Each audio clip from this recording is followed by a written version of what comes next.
దుష్ట శిక్షణ శిష్టరక్షణ కోసం భూమిపై అవతరించిన శ్రీకృష్ణుడు. ద్వాపర యుగపు మహాచక్రవర్తి. మహాభారత యుద్ధాన్ని నడిపించిన ఆ జగన్నాటక సూత్రధారి తన అవతారాన్ని ఎలా చాలించారో మీకు తెలుసా? సాక్షాత్తు దేవుడైన కృష్ణుడు ఒక బోయవాడు వేసిన బాణానికి ఎందుకు ప్రాణాలు విడిచారు?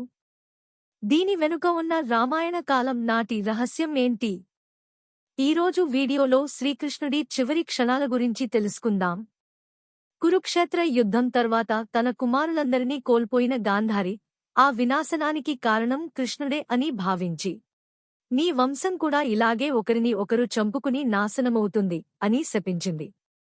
ఆ శాపం కారణంగా 36 ఏళ్ల తర్వాత యాదవ వంశంలో కలహాలు మొదలయ్యాయి.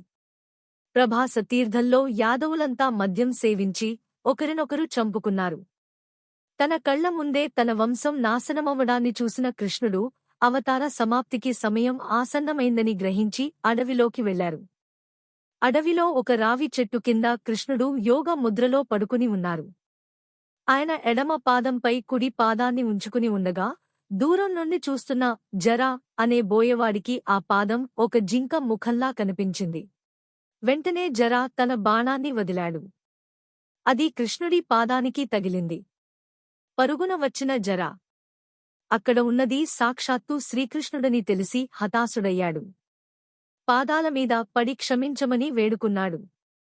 అప్పుడు కృష్ణుడు చిరునవ్వుతో, జరా, నువ్వు బాధపడకు. ఇది విధి రాత. దీని వెనుక నీ గత జన్మ రహస్యం ఉంది అని చెప్పారు. కృష్ణుడు జరాతో ఇలా అన్నారు. గత జన్మలో త్రేతాయుగంలో నేను రాముడిగా ఉన్నప్పుడు నీవు కిష్కింధ రాజువైన వాలివి. అప్పుడు నేను చెట్టుచాటు నుండి బాణం వేసి నిన్ను సంహరించాను.